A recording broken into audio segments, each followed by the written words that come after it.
Morning, folks. Jim Schmidt here, Mr. Medicare and you. I hope everyone's having a terrific morning. I certainly am. On my way to a lunch to see a colleague. I haven't seen her in quite some time, so this should be nice, eventful. Real brief Medicare minutes for today. I just want to cover two topics real quick, broad strokes. And number one is, your experiences, be it present and into the future post plan enrollment.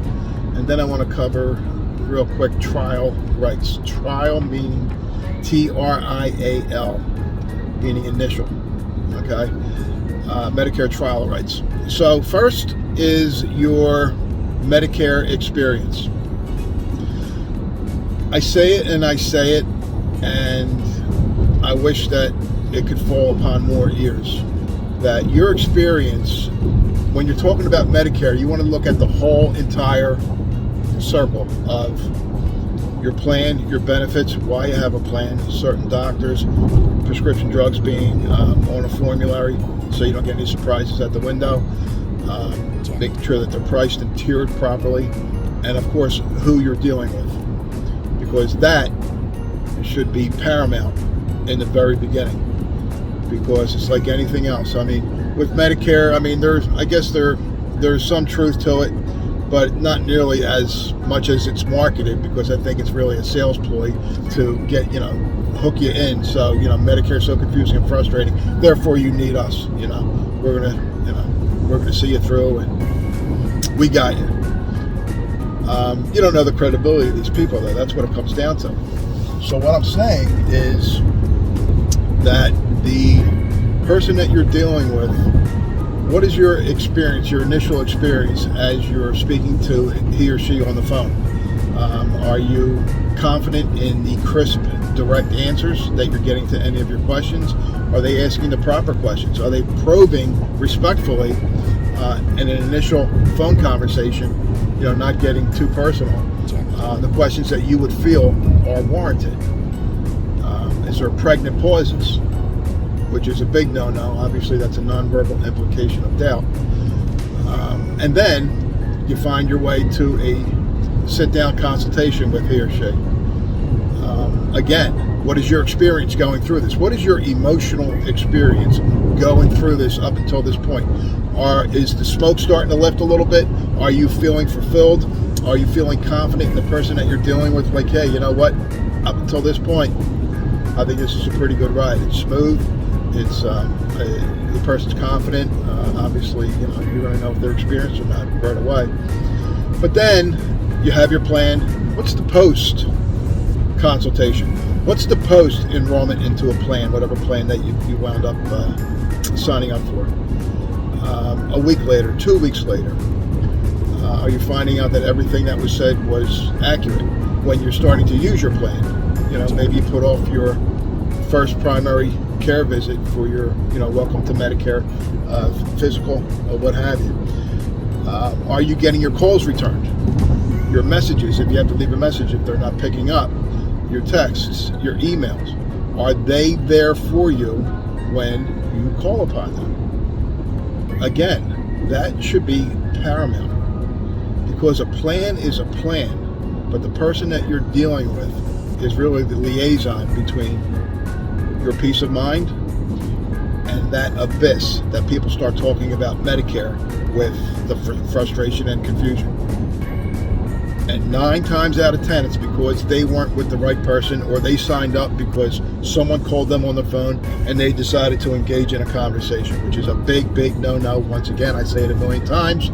If anyone is calling you, contacting you by phone, texting you, walking up to you without your courting them first for any kind of direction or information about Medicare plans, they cannot do that. It's highly compliant. People should lose their licenses over this, and there's always talk like, yeah, you can't do this, but I think Medicare could do a whole lot more when it comes to policing this industry from what it's turned into in the last 4 years. It's sinful. It's a shame. And what gets me is it's the Medicare beneficiaries are the ones that are left holding the bag. That's what gets me. So the thing is that people will talk to you about what they know, and especially if it's limited. Some people are only trained with Medicare Advantage plans, and they know nothing about supplements. So all that they're showing you are Medicare Advantage plans. Well, if the question was never asked, okay, Mr. and Mrs. Jones, congratulations on your retirement. What are your plans? Are you going to have any lifestyle changes? I see an RV out front in the driveway there. I see you have an RV garage, but is that brand new? Do you have plans to be snowbirds, more or less, travel the country away for 4 or 5 months out of the year? Because if that's the case, you need a Medigap plan or a supplement. You don't want a Medicare Advantage plan. And if the person doesn't talk to you about supplement plans, you're going to find out it's way too late to change your mind to the plan that is appropriate for your wants and your needs. Then, of course, we have chronic illnesses, maybe even acute, anything that's genetic in the family, that runs in the family that you might have a concern about, all that kind of stuff that needs to be part of the conversation. So you need to be able to be asked respectfully the proper questions where there's going to be more exposure for the proper protection plans that the market bears at that time. I know that was a long way of going about it, but I say this, I don't know, probably for I don't know how many years, but for whatever reason, it just seems that it just doesn't fall upon the right ears where someone is enrolling in a plan. And I'm going to circle back into this when I talk about trial rights. But someone is in a plan that they shouldn't be because it doesn't coincide with their lifestyle. They basically were spoken to by someone, and all they really talked about was the shiny objects. Look at this plan. This plan has dental. This plan has that Part B give back, a couple dollars towards your Part B premium. That they don't take that much out of Social Security, the $164.90. It might have over-the-counter benefits. Well, guess what? You know what? As far as dental plans, if you want a dental plan, don't get a dental plan predicated upon it being attached to a health insurance plan. Please don't do that. If you want a dental plan, you get a dental plan that stands on its own if it's really all that important to you. Because what's first and foremost is your health plan, is your Medicare plan, is the right plan that you should be in. Okay? If you want dental plans, and I'll be honest with you, I'm not a fan of dental plans. I don't think that they don't give you the return on investment that proves that it is, that great in, as an asset and in your favor. Because realistically, what are you looking at? An average plan, a DPPO plan, $45, $50 a month, right? They say, yeah, we're going to give you $2,000 a year. Well, if I sign up for this plan, no, you're not. Because if I'm giving you $50 a month, which is $600 a year, you're telling me I have a $2,000 allowance. Realistically, you're giving me $1,400 because I'm giving you $600 in premium. One crown, one visit. I mean, you sneeze in a dentist office, it's $500, right? $1,400 is not going to go a long way. So those run-of-the-mill dental plans, they're really good for two people, for two parties. The dental office themselves, because you get a higher reimbursement, and the insurance company. You want a dental plan? I got a dental plan for you. We can talk about that later. I can send you a link that'll blow your mind. It's dental and vision included. And I can say that with 100% confidence. And it's a DPPO plan. Put it this way, I'll tell you right now. I have it, it's $100 a year. A year. And it's a DPPO plan. And it includes vision. It's $149 for me and myself and my daughter. So a spouse, with the spouse will be $149 for you a year. Anyhow, don't get a health plan predicated upon the shiny objects is what I'm saying. Be good to yourself. Seek out the person that you feel comfortable and confident with. These people that are only trained with Medicare Advantage plans, I promise you, you don't want to deal with those people. You don't. Because that's the only thing that you're going to hear, and we don't know what we don't know. And if you're talking to what you consider a Medicare professional just because they happen to know more than you, right? Don't think that that's all that's available. I do the same thing with folks for years, and everyone appreciates it. 90% of my business is referrals. So if that's not the biggest professional compliment that anyone can receive, I mean, that number's off the charts, but it's for a reason. And I'm not saying this to, make myself larger than life or anything like that. I'm just telling you the truth. You want someone that is in your corner that you can trust, that consistently has their thumb on the pulse of the Medicare industry. You call me, you call Jim Schmidt. Okay? I mean, back east, everything, back east was, I got a guy. I need my house painted, I got a guy. I need concrete poured in my front, I'm going to put a new patio out. I got a guy. I have concerns with Medicare. I'm coming in, I don't know what to do. You got a guy. Me. Okay? I said it with all the sincerity and confidence in the world. So, getting back to your emotional experience with Brian Tracy anyway, how he kind of words it is, it's a transfer of emotions. So the person that you're seeking out, predicated upon the conversation that you're having and their knowledge of the industry and what the market bears, that's going to protect you to the fullest. That during your consultation that you're starting to see the smoke lift and you're starting to feel a little bit secure, whether it's me or with anyone.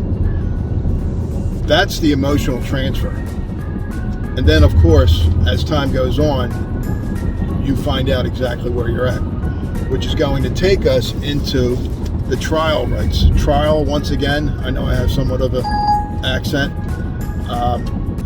The trial right, meaning that when you first coming into Medicare, whether you're aging into Medicare, turning 65, or you may have worked 3, 4, 5, 10 years and stayed on your employer plan, that is creditable coverage, meaning that it's a large group. Well, that's fine. When you're new to Medicare, your Part B, you just obtained your Part B. That's when you're new to Medicare. You could be 75, not 65. You could be 75 and be new to Medicare because you wouldn't have your Part B if you're on that creditable plan. You'd be overinsured. It just wouldn't make sense. So anyhow, you obtain your Part B. You're new to Medicare. When you're first coming into Medicare, you have what's called a trial right. So if you're talking to one of these people and all that they're doing is talking up Medicare Advantage plans, the shiny objects, the dental, the over-the-counter benefits, the transportation, all this kind of jazz, right? And you wind up developing, God forbid, but you develop a cancer, or you develop something that you are going to now be on a schedule of specialist visits and procedures or therapies or what have you. Well, you find out on the Medicare Advantage plan that you have co-payments associated with each and every one of those visits predicated on the chronic or the acute illness, right? Then you're talking to John up the street, and John says, oh, why, you have a Medicare Advantage plan? Wow. Well, I have a supplement plan, and I had something close to that happen to me 2 years ago, and I don't have any co-pays on the supplement plan. Really? Really? What's it called? It's called a Medigap or a supplement plan. I didn't know about these. Well, your guy or your gal didn't tell you about this? No. Oh, my Lord. How about that? Well, I wonder if my doctor would take your plan if I was looking to change. Well, that's another thing. When you have a supplement plan or a Medigap plan, there are no networks because Medicare is your health plan. Medicare being a federal program, there's no county lines, there's no state lines. So the question isn't, do you take my plan? The question is, do you take Medicare and are you accepting new patients? Can't get much better than that. That kind of freedom, especially when you need it, when you want to go to the best of the best. I don't care where they're at in the country. Holy smokes. Holy smokes. I don't want the stress of having a specialist 1 year and then the following year, the specialist decides not to take your plan. Now you're jumping through hoops trying to find a plan that he or she is now taking because you have a relationship with them and you want to keep this doctor. They might be taking a plan that is totally counter to why you initially rolled into the plan that you're in right now, because now they might have higher co-payments, they might have smaller networks, but they take that particular physician, whatever the case may be. You follow what I'm saying? You don't want that disruption. Are there some good Medicare Advantage plans? You better believe there are. I'm partial to Cigna, but there are good Medicare Advantage plans where there's a very low max out of pocket, which means that's the most that you can come up with in your most horrific health year financially, what your exposure would be. Very, very low. So that is something good. I mean, realistically, there's a seat for everyone at the table. What I'm getting at and what I'm always driving at is know your options. Know why you have a plan and why you don't have the other plans. So when those conversations come up and people start talking, there's a lot of people out there that think they know what they're talking about. Their heart might be in the right place, but they're dead wrong. It might be great for them, but not for you. We all age different, right? So circling back now to these trial rights, when you first come into Medicare, you have, if someone put you on that Medicare Advantage plan and you find out you're talking to John about this supplement plan and you don't have any co-payments, and you, God forbid, you started taking chemo or having to go on dialysis because you had a kidney disease that now is stage 4 and they're hitting you for $150 a copy every time you go for dialysis. With the supplement plan, you wouldn't have the co-payments. Well, if you're under a year, 12 months on your Medicare plan, on your Medicare Advantage plan, and boy, that supplement plan sounds good, because now you can go anywhere you want. If you have a cancer, you go to Cancer Centers of America, you go to Mayo, MD Henderson. I mean, I'm talking about Maricopa County. That's a big deal. You can change and go to a supplement plan within the 12 months because you're in your trial right. If you're in your 13th month and you find out about the supplement plan and you're going through all these procedures and scheduled services for whatever, 13 month is a month too long out of your trial right, and you're stuck where you're at because you won't make it through underwriting. When you first come into Medicare, there is no underwriting for the supplement plans. You're a guarantee issue. Easiest application we'd ever do. Name, address, phone number, height, weight, do you smoke, social security number. Done. That's it. Okay? 13th month comes along, we're going to ask you, well, the questions are, there's probably about 60 of them.